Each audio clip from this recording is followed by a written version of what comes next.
있습니다. 하나님, 오늘도 좋은 하루를 주시고 이 하루 가운데 가장 의미 있는 하나님 앞에 나와서 주의 말씀으로 하루를 시작할 수 있도록 인도하여 주심에 감사드립니다. 하나님, 오늘 우리의 삶의 의미는 이 시간을 함께 보냈다는 것에서 그치지 않고 주님, 오늘 이 받은 말씀이 오늘 우리의 삶을 다스리시고 우리 삶 가운데 어떠한 작용을 일으켜서 우리의 삶이 한 점이라도 주님께 더 가까이 나아가고 예수 그리스도를 닮는 삶이 되게 하여 주시옵소서. 오늘부터는 이제 다니엘서에서 말씀하시는 묵시록에 대해서 나누어야 되기 때문에 하나님 성령님의 또 더 큰 지혜와 또 돌보심이 필요합니다. 하나님 성경이 말하는 데까지 우리가 함께 읽고 성경이 원하시는 데까지만 우리가 함께 이해하며 나아갈 수 있도록 지혜와 명철을 더하여 주시옵소서. 감사합니다. 예수님의 이름으로 기도드립니다. 아멘. 우리 다니엘 7장 1절에서 14절, 다니엘 7장 1절에서 14절까지 말씀 함께 살펴보겠습니다. 바벨론 벨사살 왕 원년에 다니엘이 그의 침상에서 꿈을 꾸며 머릿속으로 환상을 받고 그 꿈을 기록하며 그 일의 대략을 진술하니라. 다니엘이 진술하여 이르되 내가 밤에 환상을 보았는데 하늘에 내 바람이 큰 바다로 몰려불더니 큰 짐승 넷이 바다에서 나왔는데 그 모양이 각각 다르더라. 첫째는 사자와 같은데 독수리에 날개가 있더니 내가 보는 중에 그 날개가 뽑혔고 또 땅에서 들려서 사람처럼 두 발로 서게 함을 받았으며 또 사람의 마음을 받았더라. 또 보니 다른 짐승 곧 둘째는 곰과 같은데 그것이 몸 한쪽을 들었고 그의 입에 잇사이에서는 새 갈빗대가 물렸는데 그것에게 말하는 자들이 있어 이르기를 일어나서 많은 고기를 먹으라 하였더라. 그 후에 내가 본즉 또 다른 짐승 곧 표범과 같은 것이 있는데 그 등에는 새의 날개 넷이 있고 그 짐승에게 또 머리 넷이 있으며 권세를 받았더라. 내가 밤 환상 가운데서 그 다음에 본 넷째 짐승은 무섭고 놀라우며 또 매우 강하며 또 쇠로 된 큰 이가 있어서 먹고 부서뜨리고 그 나머지를 발로 밟았으며 이 짐승은 전에 모든 짐승과 다르고 또 10뿔이 있더라. 내가 그 뿔들을 유심히 보는 중에 다른 작은 뿔이 그 사이에서 나더니 첫 번째 뿔 중에 셋이 그 앞에서 뿌리까지 뽑혔으며 이 작은 뿔에는 사람의 눈 같은 눈들이 있고 또 입이 있어 큰 말을 하였더라. 내가 보니 왕좌가 놓이고 옛적부터 항상 계신 이가 좌정하셨는데 그의 옷은 희기가 눈 같고 그의 머리털은 깨끗한 양의 털 같고 그의 보좌는 불꽃이요 그의 바퀴는 타오르는 불이며 불이 강처럼 흘러 그의 앞에서 나오며 그를 섬기는 자는 천천히요 그 앞에서 모셔 선 자는 만만이며 심판을 베푸는 책들이 펴놓였더라. 그때 내가 작은 뿔이 말하는 큰 목소리로 말미암아 주목하여 보는 사이에 짐승이 죽임을 당하고 그의 시체가 상한 바 되어 타오르는 불에 던져졌으며 그 남은 짐승들은 그의 권세를 빼앗겼으나 그 생명은 보존되어 정한 시기가 이르기를 기다리게 되었더라. 또 내가 또 밤 환상 중에 보니 인자 같은 이가 하늘 구름을 타고 와서 옛적부터 항상 계신 이에게 나아가 그 앞으로 인도되매 그에게 권세와 영광과 나라를 주고 모든 백성과 나라들과 다른 언어를 말하는 모든 자들이 그를 섬기게 하였으니 그의 권세는 소멸되지 아니하는 영원한 권세요 그의 나라는 멸망하지 아니할 것이니라. 아멘. 네, 이제 오늘은 이제 14절까지 말씀을 함께 같이 살펴보았는데요. 오늘부터는 이제 다니엘의 전 생애를 통해서 받았던 4가지 묵시에 관한 내용을 살펴볼 텐데, 제가 다니엘 1장 설명드렸을 때 이 묵시라는 것에 대해서 설명드렸죠. 묵시의 특징은 계시, 감추한 것을 드러내는 것, 그래서 하나님의 계획과 신비를 말하는 문학의 한 종류라서 종말에 관한 내용을 주로 다루고 있습니다. 그래서 이 묵시록의 특징은 상징적인 용어들, 숫자들, 초현실적 이미지들, 미래에 대한 환상들을 많이 사용하는 이러한 어떠한 장르이라서 이해하기 어려운 부분들이 사실 많이 있죠. 따라서 이제 비평학자들은 오늘부터 이 7장까지의 기록, 원래 다니엘서는 1장부터 6장까지였고 이 7장은 다니엘이 아니라 BC 2세기에 어떠한 한 학자가 다니엘의 이름을 빌려서 그냥 이미 일어난 일을 앞으로 일어날 일의 시제로 기록해서 넣었다는 주장도 해석도 있어요. 그래서 사실 이 7장부터 이제 함께 볼 이 해석이 굉장히 여러 가지 학설들이 존재하고 그 하나하나의 이미지가 무엇을 의미하는지 이것에 대해서 사실 굉장히 여러 가지 해석이 존재합니다. 근데 저희가 오늘 이 아침 시간에 그 여러 가지 해석이 이러한 해석도 있고 저런 해석도 있습니다. 이걸 다 살펴보기엔 아마 한 절 나가기도 쉽지가 않기 때문에 그냥 일단 가장 전통적인 해석을 기반으로 살펴서 보도록 하겠습니다. 그리고 또 이제 이 말씀에 대한 해석이 조금 어렵거나 솔직히 그냥 좀 재미가 없을 수 있어요. 그런데 이제 오늘부터 살펴볼 이 묵시록이 이제 네 가지의 큰 예언을 이제 다루고 있는데 그 예언들이 사실 각각 다른 예언이 아니라 중복되고 핵심적인 내용들이 같은 내용들이 많아서 조금 재미가 없고 지루해도 오늘 좀 이걸 자세히 살펴보면 이제 이후에 나오는 다른 묵시록을 살펴본 데도 이해가 될 것 같아서요. 오늘은 이 본문을 적용하는 부분보단 이 본문을 해석하는 데 조금 더 의미를 두고 한번 살펴보려고 합니다. 일단 1절부터 한번 같이 읽어볼까요? 바벨론의 벨사살 왕 원년에 다니엘이 그의 침상에서 꿈을 꾸며 그의 머릿속으로 환상을 받고 그 꿈을 기록하며 그 일에 대해 대략 진술하니라 이렇게 되어 있는데 일단은 시제를 설명하고 있죠. 그게 이제 벨사살 왕 원년에 라고 표현하고 있어요. 그러니까 이 벨사살 이 원년에 주어진 환상이라는 건 이제 그 내용은 조금 해석상의 차이가 있을 수는 있겠지만 목적이 명확하다는 거예요. 그러니까 우리가 지금 이것을 읽으면 우리는 이게 마치 노스트라다무스 뭐 예언서처럼 앞으로 일어날 일을 해석하는 어떠한 일이라고 생각하니까 자꾸 이런 해석에 대한 오해도 생기고 이상한 해석이 등장하는데 이것을 기록한 당시에는 벨사살 원년, 그러니까 바벨론의 여러 통치자 중에서 이제 봤잖아요. 벨사살이 어떤 사람이었는지. 그 뭐죠? 성전 기물에 술을 담아 마시다. 그 어떤 왕도 하지 않았던 폐악한 일. 그러니까 이스라엘 민족을 가장 무시하고 가장 가혹하게 돼 있던 왕이었어요. 그래서 누구죠? 이 꿈을 꾸기 전까지는 이미 그 전에 고위 관리였던 다니엘도 왕궁에 부르지 않았던, 그러니까 이스라엘을 가장 홀대했던 왕이었죠.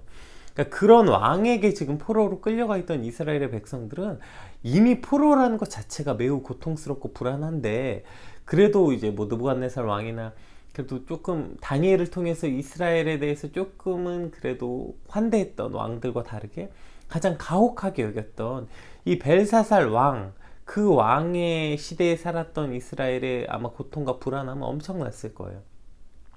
과연 저 왕으로부터 우리는 생존이 가능하긴 한 건지, 혹은 목숨은 붙어 있을지라도 우리는 어떠한 삶을 살아가게 될 것인지에 대해서 매우 불안하고 또 비관적인 전망을 가지고 있었죠. 그때에 하나님께서 다니엘을 통해 이와 같은 예언을 주셨다는 거예요. 그러니까 가장 불안하고 앞으로 일어날 일이 무엇인지 알 수 없어서 두려움에 떨고 있던 그 백성들에게 오늘 이 예언은 하나님의 통치하심과 다스리심을 보여주면서 그들에 대한 정체성과 미래에 대한 소망을 주시기 위해서 기록되었다. 이 목적이 명확한 거죠. 물론 이것뿐 아니라 이것이 앞으로 일어날 종말에 관한 예언이기도 하지만 그러나 이것의 첫 번째 목적, 그 수신자를 기억한다면 이 본문이 말하고 있는 첫 번째 목적이 뭔지 우리는 이것을 잊으면 안 돼요. 이것을 그냥 말세에 대한 예언서로 그냥 신비함과 두려움으로만 접근하기 때문에 본래 목적을 자꾸 잃어버리고 그래서 잘못된 해석이 가능한 것 같아요. 사실 그런 의미로 바라본다면 이것은 이스라엘뿐 아니라 오늘 살아가는 우리에게도 동일한 예언이기도 하죠. 뭐 최근 몇십 년 동안 기독교가 가장 가혹하게 대해지는 세상, 오늘을 살고 있죠. 우리 역시 비관적인 미래에 대한 두려움 속에서 하나님의 통치하심과 다스리심이 다니엘의 때나 지금의 때나 조금도 변함없기 때문에 오늘도 우리를 향하신 하나님의 예언이기도 하다는 관점으로 오늘 말씀 함께 살펴보면 좋을 것 같습니다. 2절 한번 같이 볼게요. 다니엘이 진술하여 이르되 내가 밤에 환상을 보았는데 하늘에 내 바람이 큰 바다로 몰려 불더니 큰 짐승 넷이 바다에서 나왔는데 그 모양이 각각 다르더라.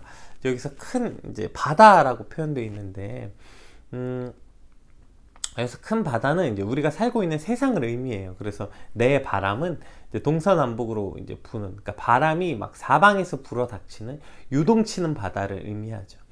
그러니까 우리가 살고 있는 세상이 이렇다는 거예요. 사건 사고가 끊임이 없고 전쟁과 가난이 끝나지 않는 격동의 바다. 이것이 지금 우리가 살고 있는 그러한 세상이죠. 그런데 그러한 격동 같은 바다와 같은 세상에서 큰 짐승 넷이 나오는데 그 짐승이 이제 각각 달라요. 근데 이게 느부갓네살 왕이 그 2장에서 꿈을 꾸었던 그 꿈의 내용과 매우 비슷해요. 그래서 이 네 짐승은 바벨론과 또 메대와 바사 그리고 헬라 제국, 로마 제국을 의미하고 그 로마 제국에서 이제 열불은 뭐 열방을 의미한다. 이것이 이제 2장에 나왔던 그 예언과 그 이제 일맥상통하게 되는데요. 그 첫 번째 나라로 등장하는 바벨론을 한번 볼까요? 4절 첫째는 사자와 같은데 독수리의 날개가 있더니 내가 보는 중에 그 날개가 뽑혔고 또 땅에서 들려서 사람처럼 두 발로 서게 함을 받았으며 또 사람의 마음을 받았더라. 이렇게 설명되고 있어요. 이게 바로 지금 바벨론에 대한 이야기라고 제가 말씀드렸죠. 첫 번째 사자 같은 짐승은 바벨론 제국, 특히 느부갓네살 왕을 상징해요. 독수리의 날개가 달린 사자의 형상. 그러니까 사자만 가져도 사자가 이제 백수의 제왕인데 독수리의 날개를 가졌으니까 누구도 지금 이걸 막을 수 없었던 거예요. 그러니까 그만큼 높았던 바벨론 그리고 그 중에서 가장 존경받았던 느부갓네살 왕을 상징하고 고대 바벨론의 이슈타르 신전 입구에도 보면 이 느부갓네살을 이런 사자로 형상화시켰던 그 부조가 되어 있어요.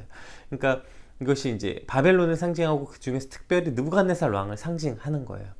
여기서 날개가 뽑혔다는 것은 느부갓네살 개인에게는 그가 정신 이상으로 왕좌를 잃어버렸었잖아요. 그것을 의미하기도 하고 바벨론 자체로는 이제 그 나라가 힘을 잃고 패권 국가로서 힘을 상실한 것을 의미하죠. 그리고 땅에 들려져 그러니까 그렇게 해서 막 하늘을 날아다니던 그 사자와 같은 독수리의 날개를 가졌던 그 어떠한 짐승이 이제 날개가 뽑혀서 땅에 떨어진 거예요. 그것은 이제 땅에 와서 두 발로 서게 함을 받았다. 그리고 사람의 마음을 받았다. 이것은 느부갓네살 왕을 의미한다면 짐승처럼 살다가 이제 하늘을 바라보는 것. 그래서 그에게 다시 총명함이 회복되어 짐승의 삶이 아니라 사람의 마음으로 살아가게 했다는 어떤 회복의 의미이기도 하고 바벨론 전체를 놓고 본다면 이제 그들이 하늘과 같이 그렇게 막 사람이 아니라 굉장히 특별한 힘을 가진 나라로서 살다가 이제 그 날개도 뜯겨나가고 그저 평범한 사람처럼 힘을 잃고 두 발로 서서 사람처럼 살아가게 되는 이제 연약한 인간처럼 내세울 게 없는 그런 쇠락한 나라가 되었다고도 이제 해석이 가능합니다. 이제 두 번째 이것이 이제 바벨론에 관한 예언이었고 바벨론과 느부갓네살 왕에 대한 예언이었고 이제 두 번째로 등장하는 게 이제 메대와 바사에 관한 내용이죠. 또 보니 다른 짐승 곧 둘째는 곰과 같은데 그것이 몸 한쪽을 들었고 그의 입에 이 사이에는 새 갈빗대가 물렸는데 그것에게 말하는 자들이 있어 이르기를 일어나서 많은 고기를 먹으라 하였더라. 그래서 이제 이것은 이제 메대와 바사 제국을 말하죠. 이제 이게 몸이 한쪽으로 들렸다는 것은 처음에 이제 메대와 바사가 그 연합국이었잖아요. 그런데 이제 점점 바사 쪽으로 힘을 기울어져요. 그래서 나중에 그냥 파사 제국 하나만 이제 남게 되죠. 그러한 모습을 이제 의미하고 많은 고기를 먹었더라. 이것이 이제 이 파사 제국이 역사상 어떤 나라보다 가장 큰 영토를 가지고 있었다고 해요. 그래서 어쨌든 이러한 파사 제국의 모습을 이제 형상화해서 보여주는데 여러분 여기서 지금 저희가 계속해서 봐야 되는 것은 아까도 사자와 독수리 보세요. 사자와 같은 맹수에게 독수리의 날개를 가졌다는 게 얼마나 굉장한 의미예요. 그런데 그것이 누군가에 의해서 날개가 뽑혔고 지금 수동태예요. 스스로 날개를 꺾고 내려온 게 아니라 날개가 뽑혔고 누군가에게 들려서 사람처럼 서게 함을 받았다. 그러니까 수동태인 거예요. 그러니까 그거 아무리 뭐 독수리 같은 날개를 가지고 사자인데 독수리 같은 날개를 가지고 굉장한 힘이 있어도 누군가에게 지금 들려서 땅으로 떨어지는 그러니까 그 위에 누군가 주권자가 있다는 것이 표현되어 있고 5절도 마찬가지입니다. 그러니까 그것이 뭐 곰과 같은데 뭐 그래서 뭐 물렸다고 나와 있죠. 그래서 그것에게 말하는 자들이 있어 이르기를 많은 고기를 먹으라 하였더라. 이것도 역시 누군가에게 명령을 받고 있죠. 그러니까 지금 계속해서 그 대단한 두 나라, 이제 사실 이 이후에 나오는 나라들은 저 나라들에 비하면 조금씩 점점 약해진 나라들의 모습을 보여주고 있어요. 그러니까 저 가장 강력한 나라들이 지금 누군가의 주권자의 명령에 의해서 일어나고 있음을 보여주고 있습니다. 우리 6절 한번 같이 살펴볼게요. 네, 6절. 그 후에 내가 본즉 다른 짐승 곧 표범과 같은 것이 있는데 그 등에는 새의 날개 넷이 있고 그 짐승에는 또 머리 넷이 있으며 권세를 받았더라 이렇게 나와 있죠. 그리고 내가 밤환상 가운데서 그 다음에 본 넷째 짐승, 셋째 짐승부터 네, 보고 얘기합시다. 이 셋째 짐승은 저희가 잘 아는 알렉산더 대왕이 이제 그 뭐죠 다스렸던 헬라 제국을 말하는 겁니다. 그래서 이제 표범이 굉장히 빠르잖아요. 그래서 이 헬라 제국을 의미하는 거죠. 알렉산더 대왕이 이 페르시아 제국 전체를 정복하는데 10년이 걸리지 않았고 우리가 잘 아는 것처럼 33살이 되기 전에 그 어리고 젊은 나이에 굉장히 빠른 나이에 정복 전쟁을 시작했던 그 표범 같은 모습을 이제 보여주고 33세에 이제 죽었어요. 알렉산더 대왕이. 죽고 나서 이제 그 헬라 제국이 4개로 쪼개집니다. 실제로 4개 제국으로 쪼개져서 이것을 다스렸는데 그것이 오늘 이제 날개 넷 그리고 짐승의 머리의 넷으로 이제 이게 쪼개지는 것을 이제 보여주고 7절에는 그 다음에 등장하는 로마 제국이 등장하죠. 7절에는 내가 밤환상 가운데 그 다음에 본 넷째 짐승은 무섭고 놀라며 또 매우 강하며 조금 달라요. 여태까지는 보세요. 어떠한 짐승의 모습이 있었어요. 사자 같은데 독수리의 날개를 가지고 곰 같은 어떤 짐승, 표범 같은 짐승. 근데 지금 나타난 이 짐승은 없어요. 그 짐승이 그냥 무섭고 놀라우며 매우 강하고 또 새로 된 큰 이가 있어 먹고 부서뜨리고 그 나머지를 발로 밟았다. 그리고 이 전에 모든 짐승과 다르게 10뿔이 있더라 이렇게 이제 표현되어 있어요. 이것은 로마 제국을 의미하는데 왜냐하면 이 로마 제국이 여태까지 그래도 다른 나라들은 대부분 어떤 식으로 나라를 통치했냐면 그 나라를 정복해도 그 나라의 모양은 갖추고 그 나라의 자치권을 주기도 했고 이러한 방법으로 그 뭐라 그러죠 포용 정책을 썼다면 로마는 그들이 정복한 나라를 완전 철저하게 부서뜨리고 가장 심한 박해와 압제를 가했던 로마의 모습 그 역사적인 것을 통해서 이것을 상징할 수 있고 이것은 예언이잖아요. 그러니까 앞으로 일어날 로마가 이와 같이 두렵고 강한 이로 모든 나라를 짓밟을 거라는 이러한 어떤 예언이었던 거죠. 그리고 이제 나오는 10뿔에 대한 해석이 사실 여러 가지 해석이 존재하는데요.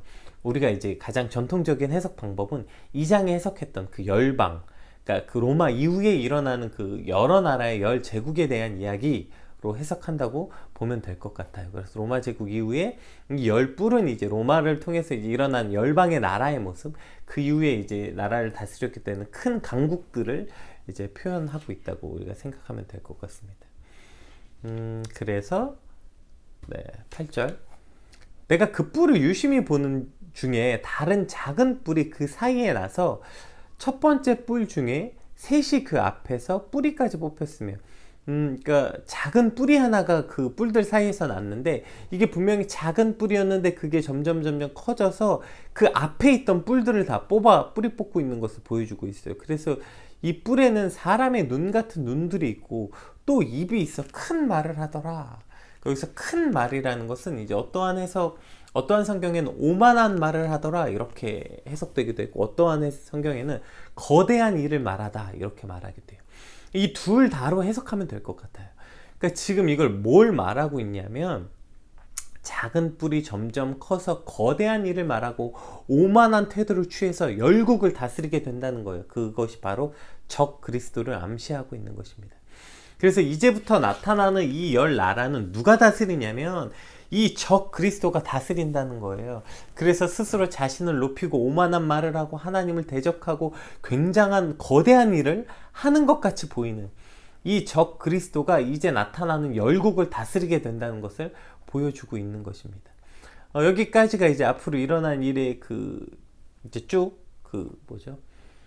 바벨론으로 시작해서 열국을 다스리는 이 적그리스도까지 내용이 나왔다면 이제 9절부터는 조금 분위기가 달라집니다. 달라지면서 이제 다른 장면을 보여주는데요. 내가 보니 이제 전환한 거죠. 다른 걸 본 거예요. 내가 보니 왕좌가 놓이고 옛적부터 항상 계시니가 좌정하셨는데 그의 옷은 희기가 눈 같고 그의 머리털은 깨끗한 양의 털 같고 그의 보좌는 불꽃이요 그의 바퀴는 타오르는 불이며 그 불이 강처럼 흘러 그의 앞에는 이제 하나님의 형상을 이제 표현하고 있죠. 그 앞에서 나오며 그를 섬기는 자는 천천히요 그 앞에서 모셔선 자는 만만이며 하나님의 영광과 위엄 보여주고 이제 뭘 하시냐면 하나님이 심판을 베푸시는데 책들을 펴놓았더라. 우리가 이제 요한계시록에서도 이 이제 책들을 펴고 심판하는 장면이 나오죠. 거기서 정말 불꽃 같은 눈으로 이 땅의 모든 것이 기록되어 있던 그 양피지, 기록되어 있던 책들이 이제 사실 다니엘서에 먼저 등장하는 것입니다. 그 책들을 펴고 이제 심판을 베푸시는데, 그때 내가 작은 뿔이 말하는 큰 목소리로 말미암아 주목하여 보는 사이, 여전히 이 작은 뿔은 큰 목소리로 말을 하고 있어요. 그래서 많은 사람들이 여전히 이 작은 뿔에게 주목하고 있는 거예요. 작은 뿔은 여전히 막대한 영향력을 미치고 있는 그 사이에 짐승이 죽임을 당하고 그의 시체가 상한 바 되어 타오르는 불에 던져졌다, 이렇게 표현되고 있는 것입니다. 그러니까 하나님이 지금 이제 분위기가 이제 전환되면서 뭐가 나오냐면, 하나님의 왕의 능력과 위엄과 권세의 주인이신 하나님이 심판하시는데 여전히 작은 뿔은 큰 목소리로 말하고 여전히 주목받고 있는 그때에 바로 심판이 임한 것입니다. 하나님의 심판이. 그래서 짐승이 죽임을 당하고 시체조차 상환받아 불에 던지는 완전한 파멸, 완전한 멸망, 그 작은 뿔, 그러니까 적 그리스도의 완전한 멸망, 그러니까 적 그리스도의 멸망, 그리고 그 적 그리스도가 다스리는 그 열 왕국에 대한 결말이, 이러한 비참한 결말, 심판 앞에 그 시체도 찾을 수 없고 불에 던짐을 당한 바 될 것이다. 그러한 이제 그들의 어떠한 미래에 대한 확정된 결말을 보여주는 것입니다. 그러면서 마지막으로 두 나라에 대해, 이제 새로운 나라에 대한 모델을 보여주셔요. 그 남은 짐승들은 그의 권세를 빼앗겼으나 이거 13절에 또 내가 또 밤 환상 중에 보니 인자 같은 이가 하늘 구름을 타고 와서 옛적부터 항상 계신 이에게 나아가 그 앞으로 인도되며. 인자 같은 이 누구죠? 예수 그리스도를 말씀하시는 거죠. 그 인자, 구름 타고 오시는, 구약 성경에 여러 번 예언됐고 신약에도 예언되어 있던 그 인자가 구름을 타고 하나님 앞에 나아가서 하나님에게 권세와 영광과 나라를 주고 예수님에게 하나님께서 나라와 권세와 영광과 나라를 주고 모든 백성과 나라와 다른 언어를 말한 모든 자들이 그를 섬기게 하였으니 그의 나라는 소멸되지 아니하고 영원한 권세요 그의 나라는 멸망하지 아니할 것이라. 이것이 이제 즉 예수 그리스도께서 통치하시는 그 영원한 나라, 그 나라를 모델로서 소망으로서 보여주시는 것입니다. 오늘 우리가 읽은 본문은 설명했던 것처럼 노스트라다무스 예언서처럼 앞으로 일어날 이 세상의 끝, 종말에 대한 일어날 해석으로만 받아들인다면 여러한 오해와 잘못된 해석으로 빠질 수 있다고 말씀드렸어요. 물론 이것이 그 요한계시록처럼 앞으로 일어날 일에 대한 상징 맞습니다. 그리고 그것의 종말에 대한 예언도 맞아요. 그러한 계시이기도 하지만 1차 수신자를 잊으면 안 된다고요. 지금 그 바벨론 벨사살 왕 앞에서 그 벨사살의 속에서 살아가고 있는 유다 백성들, 그에게 지금 이 놀라운 왕들의 내 제국의 모습들, 그들을 세우시기도 하고 망하게 하시는 모습이 수동태로 계속 나오고 있다고 얘기하고 있잖아요. 그리고 그 궁극적으로 그분이 이 9절부터 그 나라들을 어떻게 심판하시는지, 심판자가 있다. 그러니까 그들이 어떠한 무슨 권세를 가졌던, 그리고 여기 짐승으로 이제 표현되고 있잖아요. 그러니까 짐승이 뭐예요? 왜 짐승으로 표현되어 있을까요? 그러니까 포악한 짐승들로 표현되어 있잖아요. 사자, 독수리, 곰, 표범. 그러니까 그들이 갖고 있던 어떠한 포악함, 세상이 갖고 있는 또 약육강식, 힘으로 다스리는 어떠한 이러한 그들의 강력한 힘 앞에서 잊지 말아야 될 것은 그 모든 것을 사실은 다스리시고 심판하실 하나님이 계시다는 거예요. 그 하나님을 기억하는 거예요.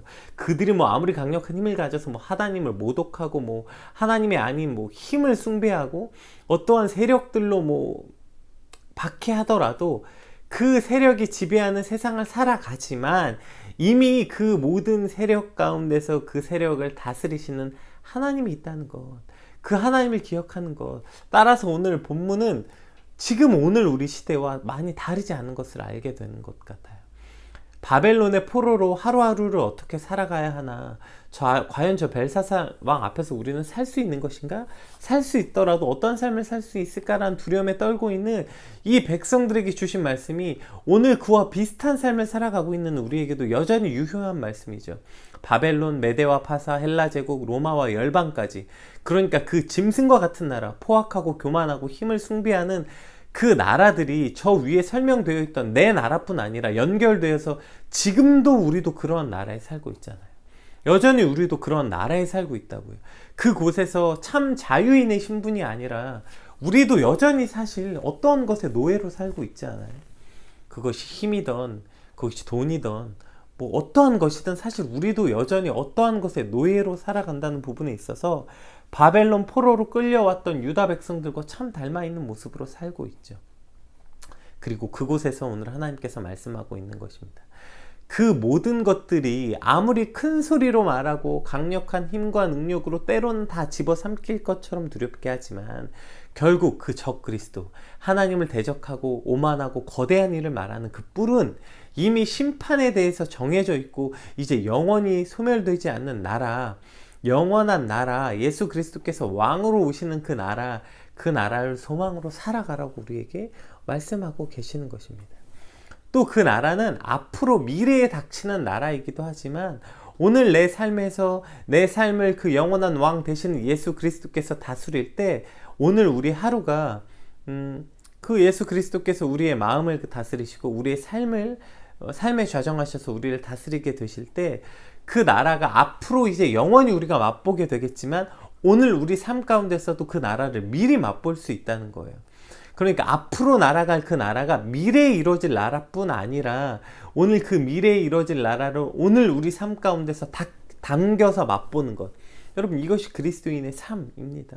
그냥 뭐 이제 죽을 날만 기다려서 이제 천국에 들어갈 날만 기다리고 사는 것이 아니라 오늘 내 삶에 그리스도가 좌정하시고 다스릴 때 그 천국을 미리 맛보는 삶, 그것이 바로 그리스도인의 삶이라는 것입니다. 그래서 단순히 우리가 미래만을 바라보는 것이 아니라 강력한 힘으로 다스리는 나라 속에서 오만한 말을 하고 하나님을 대적하는 말을 하는 그 나라들 속에서 오늘 우리가 그 모든 상황을 주관하시고 주장하시는 분, 그 하나님이 오늘 나를 다스리시길 소망하고 그분이 나의 마음의 왕좌에 오르시고 내 삶의 왕좌에 오르셔서 좌정하시고 다스리실 때 오늘 우리의 하루의 삶은 그 영원한 나라를 맛보게 되는 것입니다. 사방에서 불어닥치는 요동치는 바다, 그러한 바다 속에서 살고 있는 오늘 우리에게 우리 삶 가운데 유일한 소망이 되시는 예수 그리스도께서 오셔서 우리를 좌정하시고 다스리실 때 우리가 그 나라를 꿈꿀 수 있게 되는 것입니다. 오늘도 사실 무엇이 옳고 그른지 이 요동치는 바다 속에서 또 우리를 집어삼키려는 짐승과 같은 이 강력한 나라 속에서 살 때 주님, 우리가 오늘 하루는 어떻게 살아야 합니까? 우리 안에 어떠한 평안이 있겠습니까? 수많은 것을 꿈꾸겠지만 방법은 이것 하나입니다. 유일한 소망이신 그분, 그 나라가 영원히 빼앗기지 않아서 그에게 권세와 영광과 나라를 주고 모든 백성과 나라들과 다른 언어를 말하게 하는 모든 자들이 그를 섬기게 하였으니 그의 권세는 소멸되지 아니하고 영원한 권세요 그의 나라는 멸망하지 아니할 그 나라, 그 나라를 꿈꾸고 소망하고 그 나라가 오늘 나의 삶 가운데 이루어지길 간절히 소망할 때 오늘 우리 삶은 그 요동치는 바다 가운데 있지만 그 짐승과 같이 그 강력한 나라들 가운데 살고 있지만 그곳에서 우리의 중심을 잡고 유일한 소망 되신 예수 그리스도를 갈망하고 살아갈 수 있게 될 것입니다. 오늘 그것이 저와 여러분이 꿈꾸는 삶, 그리고 꿈꾸는 오늘 하루가 되시길 주님의 이름으로 축복합니다. 우리 오늘 주신 말씀 붙잡고 함께 같이 기도하겠습니다. 하나님, 그렇게 하나님 다스린 나라, 좌정하신 나라, 그 나라가 오늘 나의 마음 가운데 먼저 이루어지고 나의 오늘 하루의 삶 가운데 먼저 이루어지게 하여 주시옵소서. 우리 같이 받은 말씀 붙잡고 기도하는 시간 갖도록 하겠습니다. 오늘 하루도 그러한 나라가 저와 여러분의 나라가 되시길 주님의 이름으로 축복합니다. 기도하겠습니다.